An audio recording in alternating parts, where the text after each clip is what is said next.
whole cycle there. All right, I'm streaming. Good. What's good, everybody? Take it easy back here.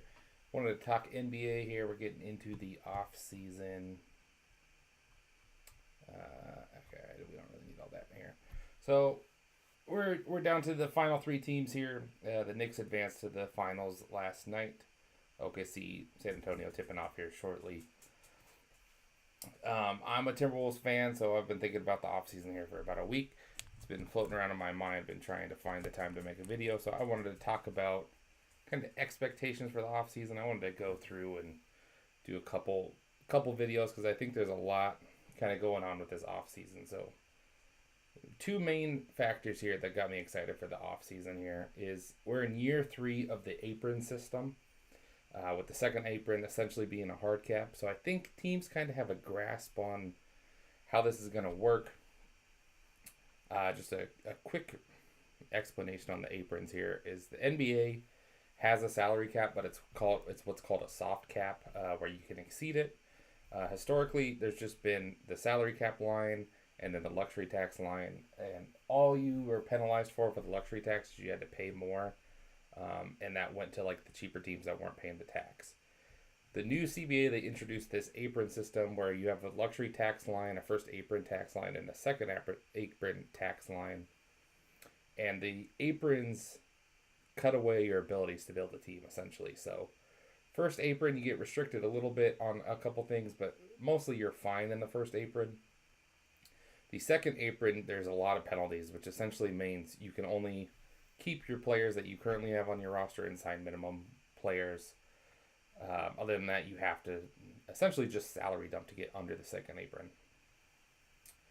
But the other wrinkle to the aprons that I think teams have learned, Houston is the team I'm thinking of in particular with this season, is when you do certain moves that hard cap you to a certain apron. So, for example, if you use a trade exception, you're hard capped to the first apron. Let me scroll this up a teeny bit here. The first apron in the upcoming season, the 26-27 season, is $209 million payroll. So, for example, if you use a trade exception, another thing you could do is if you take more money back in the trade, you're hard capped to the first apron, which means you can't exceed $209 million no matter what. So even if like you're at $208 million with 11 players on the roster, you have to field a legal roster of 14 players, and the minimum contract's like $2 million. So to get the next 3 players, that's $6 million. That would put you at 214, so you'd be $5 million over the first apron. So you have to trade someone, or cut someone, or finagle the cap because you can't exceed that $209 million line. So what happened with Houston this year is they traded for Kevin Durant, and they got right up on that line. It was a little less in the 25-26 season, but we'll just say it's 209 for simplicity here. They got right up to that 209 line, and then Fred VanVleet tore his ACL in preseason, and they couldn't replace him because they didn't have the wiggle room to do anything. So the only thing they could do is trade him or trade another player. They didn't want to do that. They like VanVleet's leadership, so they went the whole season without a starting point guard, because there was just no ability to get around that. So they did file for an injury exception, which is the NBA rule. If you lose a player for the season, sometimes the league will grant you a trade exception so you can attempt to replace that player. So they gave him like half his salary, so like a $12 million trade exception, but because they only had $100,000 in space from the hard cap, they couldn't use it. And I think that hurt. I mean, there's a lot of things that hurt the Rockets, but that's one of the things that hurt the Rockets. So even though you can get up to that number, you kind of want to leave yourself some wiggle room. So when injuries or whatever happens, stuff that you don't plan for happens, you got a wiggle room that you can add another player. So with this being the third season, I think everyone in the league has a firm grasp of what's going on. We can look at now the teams. I can't fit this all on the screen, I don't think, but you can see here Oklahoma City Thunder next year are going to be $28 million over the second apron line. They're also historically a pretty cheap team, so we're talking they are probably like $50 million into the luxury tax. They're a team that's paid the luxury tax on occasion, but there's no way they're going to pay that much money. right now the Cavs are over. James Harden has a player option, so they can get under it. But I would imagine the Cavs make big moves there too. Denver's getting really close to it. Orlando's really close to it. Somehow the Sacramento Kings are the fifth highest payroll in the league. So they have to do some maneuvering because they were one of the worst teams in the league. So they probably want to get all the way under the tax, let alone the second apron. The Knicks are the first team on this list that I think aren't going to do much of anything.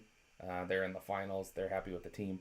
So the hard apron, the second apron's not a real hard cap, but it's essentially because it locks you into your roster, and there's such punitive penalties that go with it.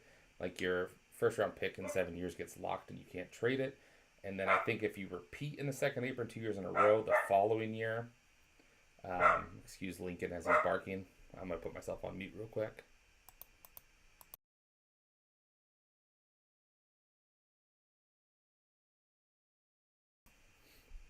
If you repeat in the second apron 2 years in a row, then your pick, it would be 8 years down the line at that point. 7 years from that second season, automatically moves to the end of the first round. So you could be the worst team in the league 8 years down the line, but because you were in the second apron 2 years in a row, you automatically pick 30th or maybe even 32nd if we have the expansion.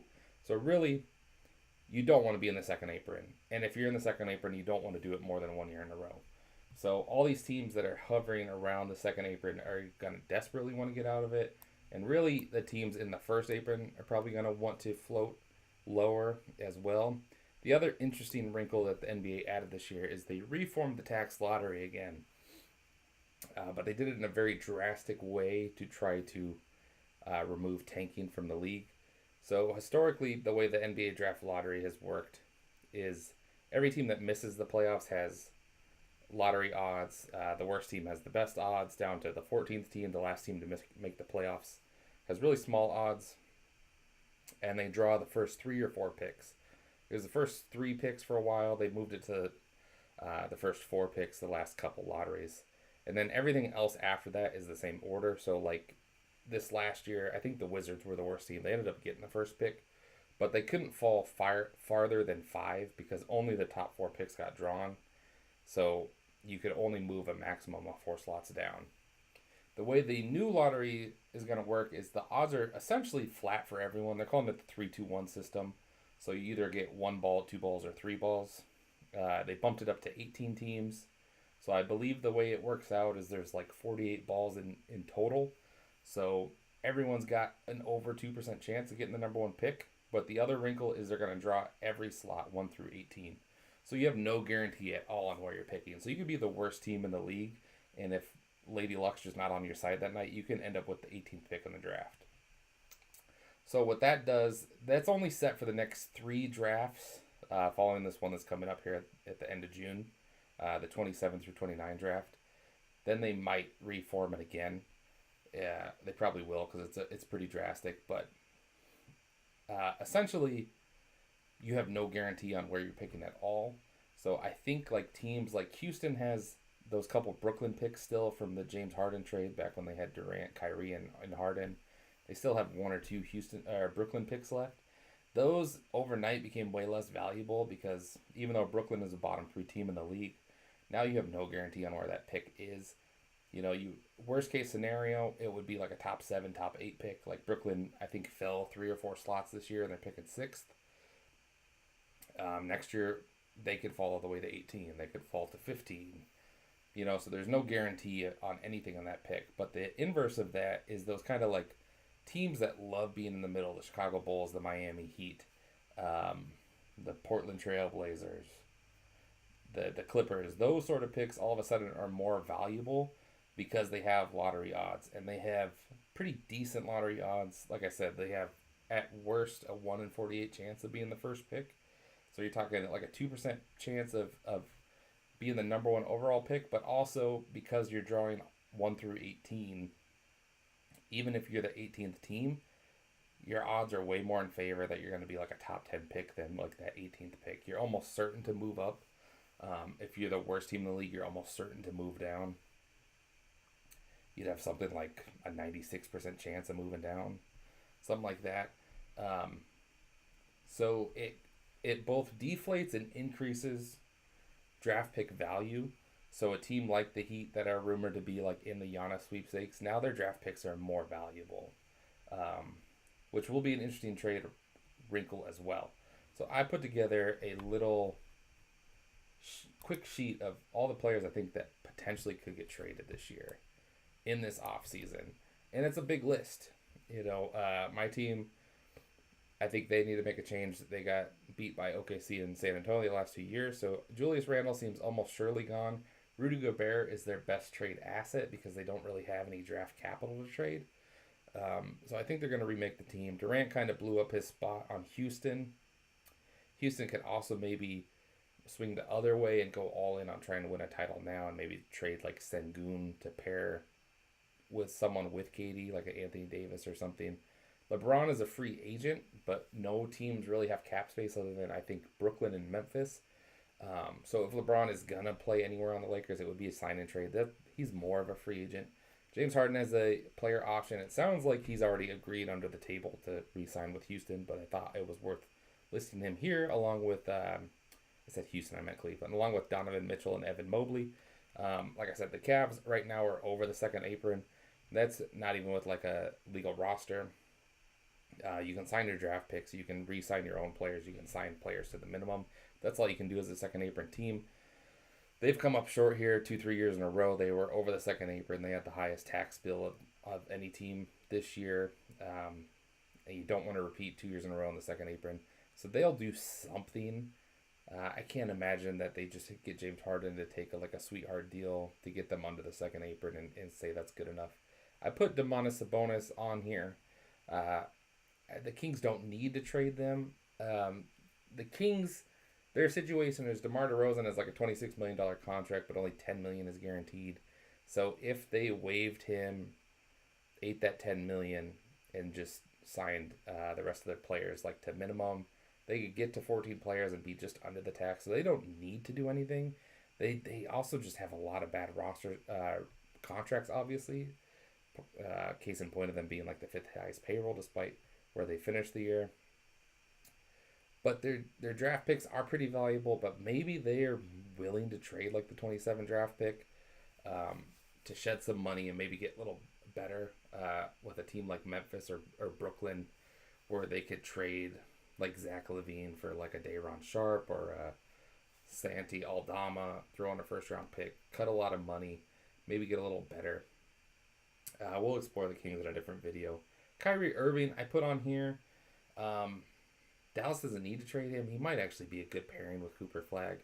I can't really make heads or tails of Dallas's roster right now, but I think because they have Cooper Flag, because they're so far from contention, they probably are going to lean more towards like blowing it up and going young and building for 3 years down the line.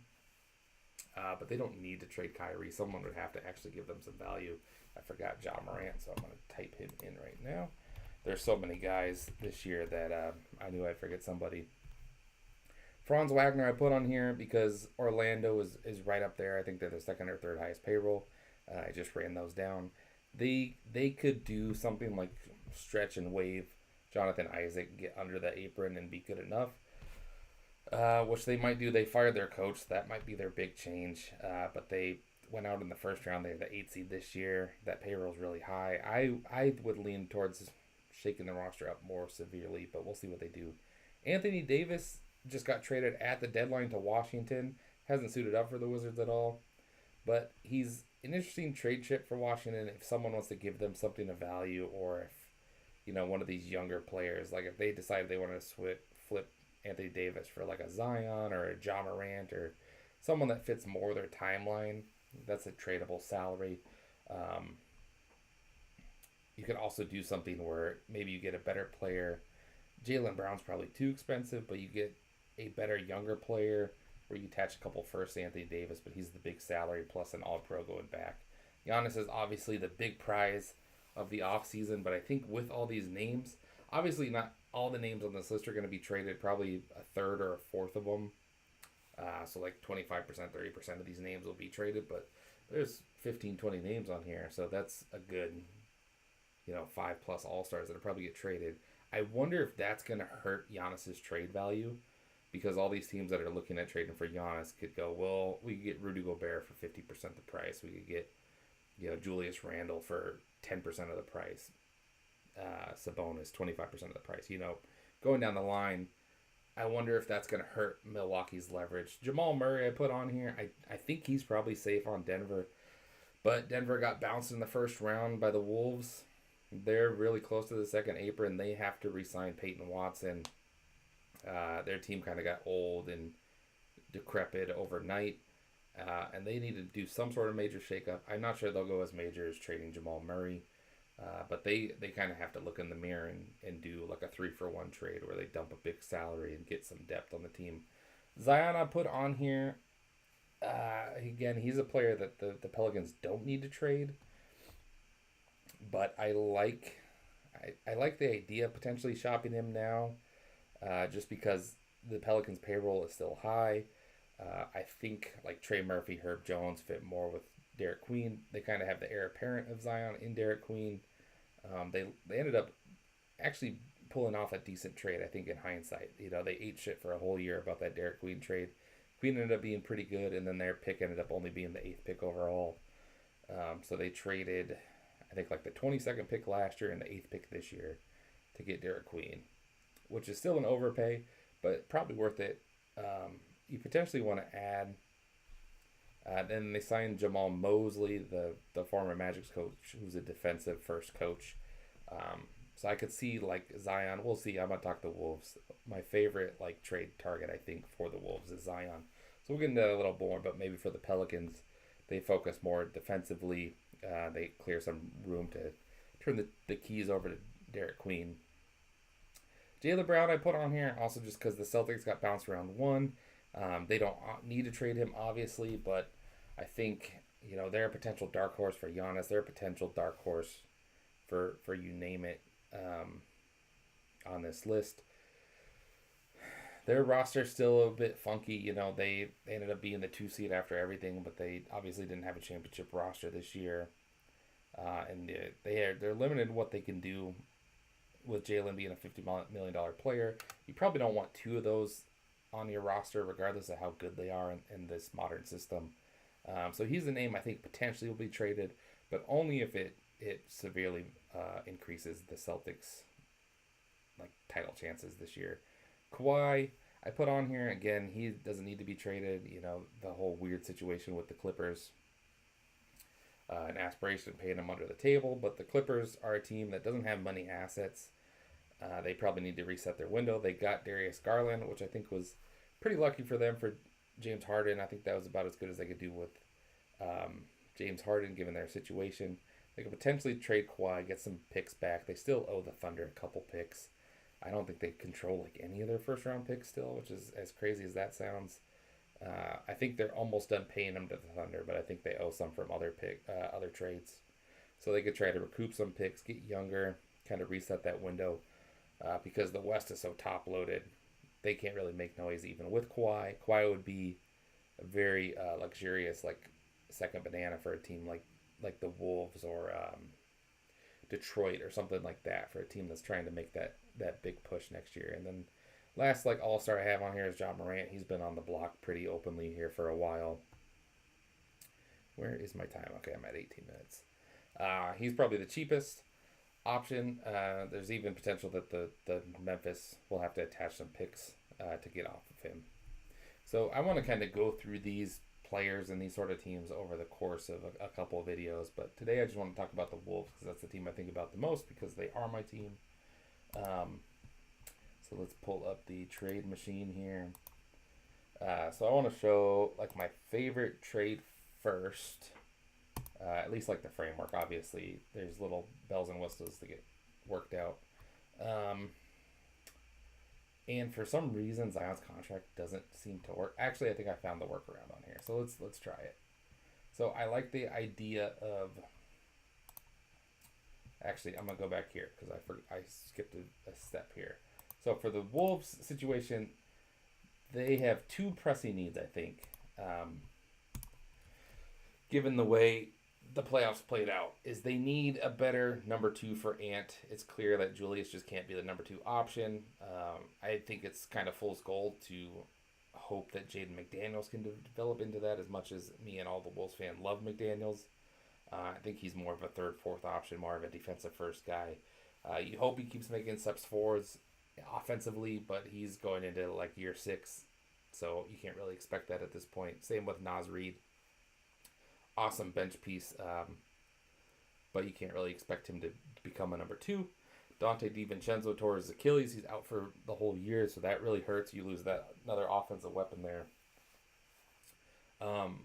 And Ant was kind of the defaulto point guard all season, which he did okay at, but I think ideally you want to move him back to shooting guard. That's his natural position. So you would love a little bit more playmaking. They kind of tried Julius. I think Julius did leave the team in assists, but you want something a little better. Something more on the Mike Conley like architect before he got too old to really play. So I think the first step for the Wolves this year, regardless of what they do, whether they trade for Ja, for Giannis, for Zion, we'll go through a couple scenarios. You have to find someone that wants Julius Randle, which is tough. Julius is a multi-time All-Star, multi-time All-NBA player.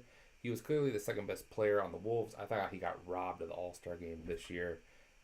That really got me mad that like Brandon Ingram and De'Aaron Fox made it over him, because Julius had a really good regular season.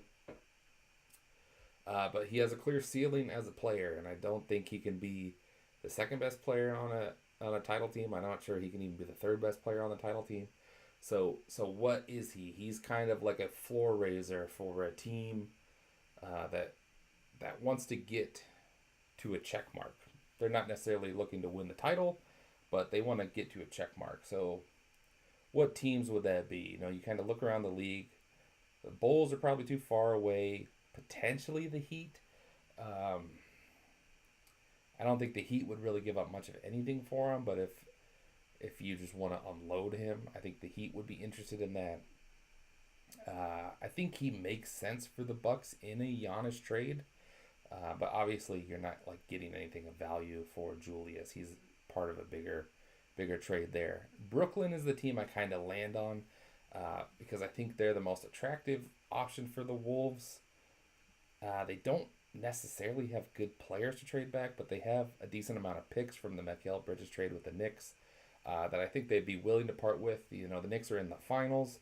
The Knicks should be a top 8, 10-ish team for the next 3-4 years, which means a lot of those draft picks don't have big value. They're end of the first round picks.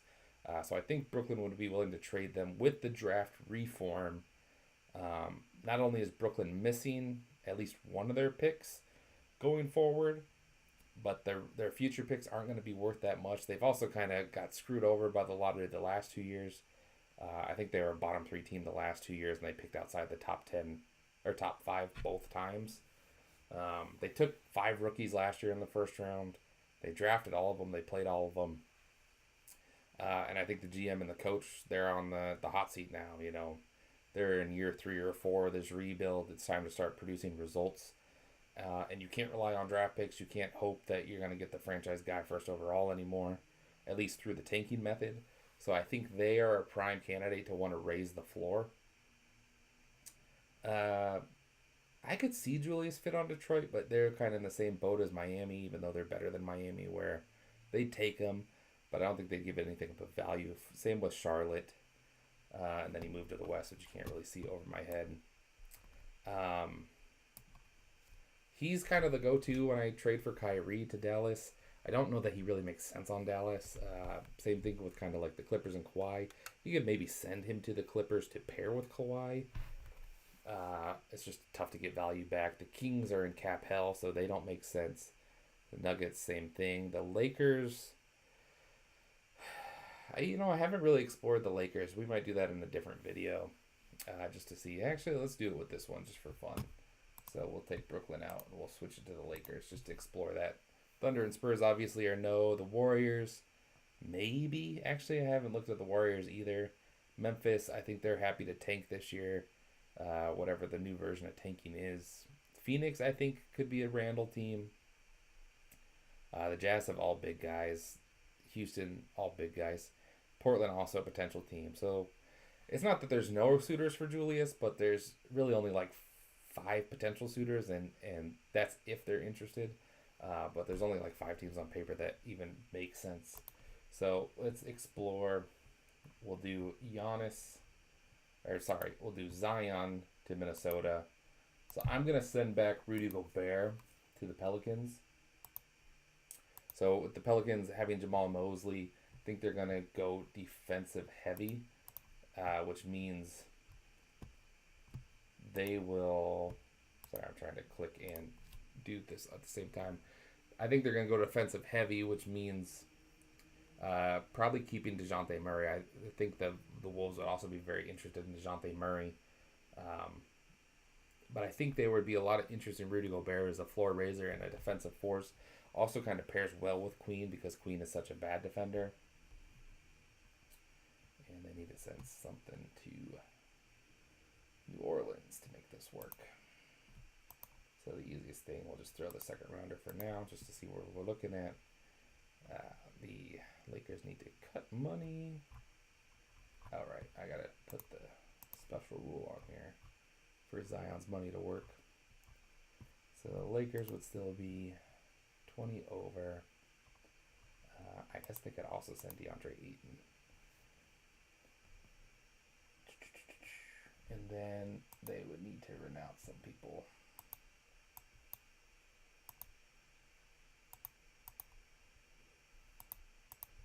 Let's start with renounce all, and then we can undo LeBron. Nah, that didn't work. All right.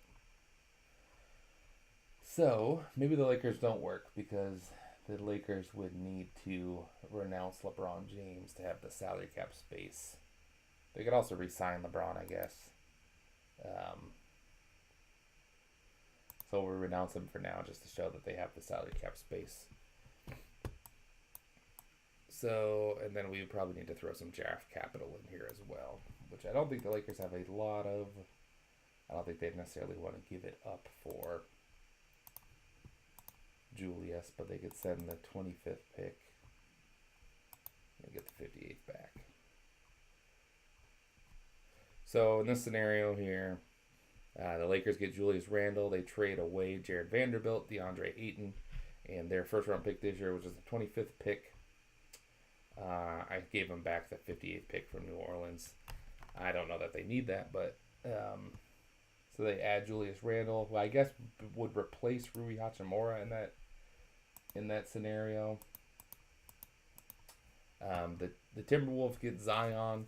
They also get some bodies just to make the trade work, and they take the Vanderbilt's contract on, which isn't great. They get DeAndre Ayton. So what this accomplishes is essentially Zion replaces Randle. They open up playing time for Johan Berenjay.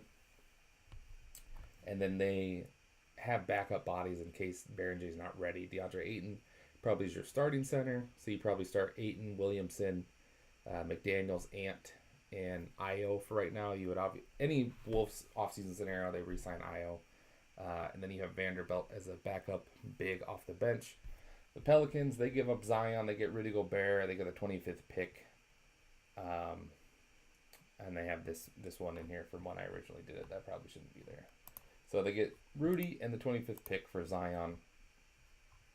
So they would start Rudy, Herb Jones, Trey Murphy, Derek Queen, and DeJounte Murray. So you have 3 big plus defenders in there.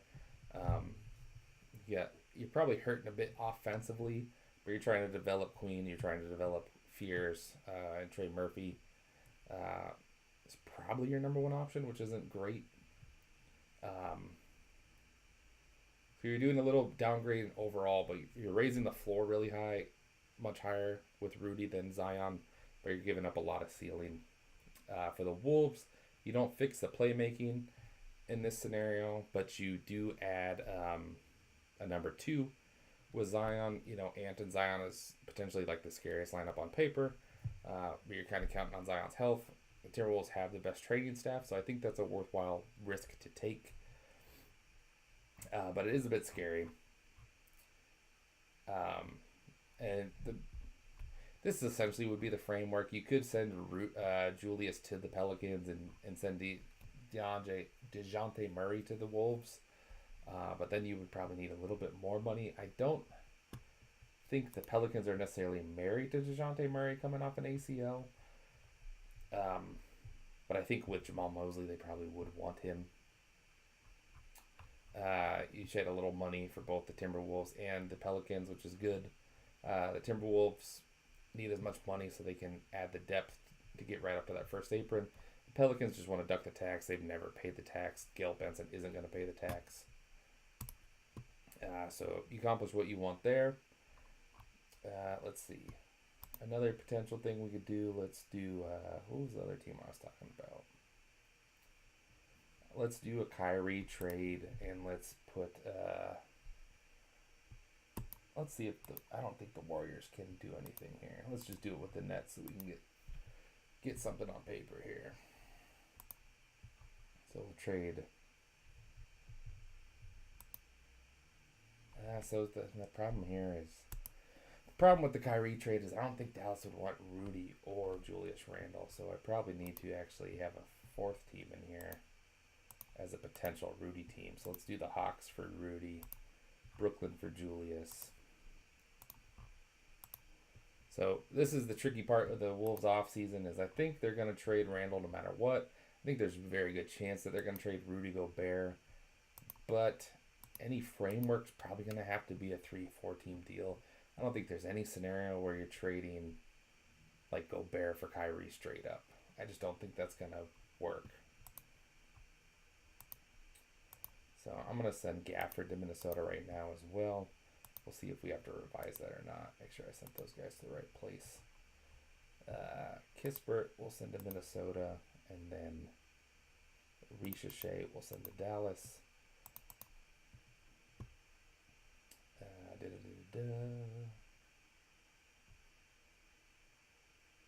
And we will send the 23rd to Dallas. And Brooklyn will send Terrence Mann to Dallas. And the Knicks 15th. Alright, so where are we over? Then Brooklyn needs to announce their free agents. Alright, perfect. So let's see. Does this make sense for everybody?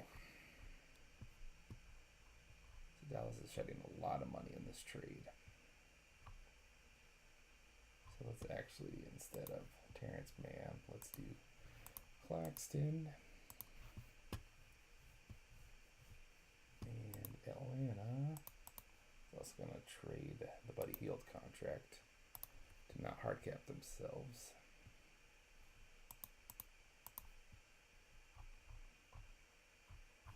And then Minnesota's got to dump Julian Phillips in this trade as well for the same reason here. All right. So Atlanta gets Rudy Gobert. What they're giving up here is Zachary Ricochet, the contracts of Buddy Hield and Cody Kispert, as well as the 23rd pick in this year's draft. This is similar to the Porzingis trade they did last offseason. You're giving up on Ricochet in year 2 after being the number 1 overall pick, but he fell out of their rotation this year. I think that's a price they'd be willing to pay. Brooklyn is giving up Nick Claxton and the Knicks 27 pick for Julius Randle. That's probably a little bit rich. You probably got to throw some other like sweeteners, second round contracts or something in there. But I think that's something the Nets would potentially do. You don't necessarily need the Nick Claxton part of this trade. I did it because I sent Gafford to be Rudy's replacement. But you could potentially do... Actually, let's do that. Let's rework this on the fly here. Let's keep Gafford in Dallas. And instead, we're going to send Day'Ron Sharpe to Minnesota. And then Terrence Mann to Dallas. So the Nets are trading Terrence Mann and Day'Ron Sharpe, as well as the 2027 Knicks pick for Julius Randle. You're giving up a late first, like I said, probably something like the 25th pick next year's draft, and then your backup center, is a pretty nice piece, and Terrence Mann, who's kind of a negative contract just to make salary matching work. So you're paying a little bit to dump that salary, but you're essentially getting Julius Randle for like 25 cents on the dollar just because the Wolves got to get off that salary. The Mavericks for Kyrie Irving, they're getting back 4 players here, which probably inflates their roster a wee bit. They also are taking on money now, so we're going to move Julian Phillips to Brooklyn just because Brooklyn doesn't care about the money here. So they get him. Julian Phillips was on the Bulls till the trade deadline last year. He'll be on his 3rd team in like 3 months in this scenario. That's kind of the life of a minimum player in the NBA. So the Mavericks, they get Ricochet, and they have to take on the Buddy Hield and Terrence Mann contracts. Buddy Hield's contract's basically fully guaranteed to make the money work for Atlanta. So Buddy Hield has one of those contracts that it's a $9.6 million option, but I think only $3 million of it is guaranteed. When you're doing trades like this, only the guaranteed money counts. So with Atlanta only being $1 million under, so like I said at the beginning of the video, if you take on more money, that hard caps you to the first apron. So Atlanta doesn't want to spend more, doesn't want to take back more salary than they're sending out. So they don't need to fully guarantee the Buddy Hield contract, but they would want to guarantee it up till, they're spending $1 less. So Rudy Gobert is $36.5 million this year. So Atlanta would want to send out $36.5 million and $1. So they would guarantee Buddy Hield's contract up to that dollar amount, which at that point is essentially a fully guaranteed contract. So the Mavericks would just have to eat that whole contract. They could waive them and still save that $1 million, but at that point, what's the point? They have to take on 2 years of Terrence Mann as the price, but they get 2 first-round picks and Ricochet essentially for Kyrie. And then the Wolves, saving a lot of money here, so let's actually reroute Buddy Hield to the Wolves. Make this a little sweeter for Dallas here. So the Mavericks actually are only in the 2 years of Terrence Mann in this scenario, so that's a little more serviceable. The Wolves have to eat the Cody Kispert and Buddy Hield contracts, but they can kind of act as the Dante DiVincenzo replacer this year, so that's not terrible. Day'Ron Sharpe is a young backup center that would be thrust into the starting role here to replace Rudy Gobert, but they get Kyrie Irving. So their starting lineup in this scenario would be Day'Ron Sharpe, Naz Reid, Jaden McDaniels, Ant, and Kyrie. Kyrie checks both those boxes of getting you more playmaking and gives you a real number 2 to run with Ant. Kyrie comes with all his baggage, but it seems like he's kind of left a lot of like that stuff in the past. So he's been, on his P's and Q's the last 3 or 4 years. I think Ant would enjoy playing with Kyrie. I don't know that that's necessarily a good thing. But I think you accomplish a lot. You still keep a little size with Day'Ron Sharpe. You actually pick up shooting. Hield and Kispert both had a rough year, so I don't know that that's necessarily a good thing. Kispert has 2 more years on his contract, so that's a heavy price to pay. But you're not sending out any picks. Buddy Hield's an expiring. Day'Ron Sharpe's an expiring. You got plenty of money to bring back Io. So you're full on bench. Let's just look at that. So you would still have Baron J on the bench, Terrence Shannon on the bench, Io, plus Hield and Kispert. Plus you would have the mid-level. You probably want to bring in some sort of wing or like a backup big. Maybe more of a veteran big because you'll be relying on Sharpe and Baron J as your centers at this point. Naz would kind of have to still quasi be a center, even though he prefers playing small forward. So you are a little small in this scenario. Kispert's just a tough contract. You could switch Kispert and Terrence Mann. That might actually be better for both teams. Kispert is a tough contract, so it's not like Dallas would be jazzed to get him. Something seems like it went wrong there. Oh no, Dallas is just cutting money, yeah. So we can send Julian Phillips back. It doesn't really matter. maybe you send Terrence Mann to the Wolves. I think he would fit more with the Wolves. Want to do with like a bench wing defender. We get one less year, pay a little bit more money per year. Dallas gets more shooting. They don't. It's three small forwards though. I don't really know what Dallas needs, but you're getting 2 first-round picks for Kyrie. That's probably the best you're gonna do nowadays. But Kyrie could also just run with Cooper Flag. I think fine. We didn't really get to see that at all this year. I think I'm gonna do a full Giannis video later, so we'll save the Wolves Giannis trade for later. Let's go back to this and see if there's any other kind of star for star trades that are interesting. Another one you could potentially do is like Kawhi. Maybe Durant. Durant could be interesting to revisit that a year later. But I don't know. I'm kind of running out of steam here. Those are the main two targets I have for the Wolves. We're already at 40 minutes, so I think we'll call it there.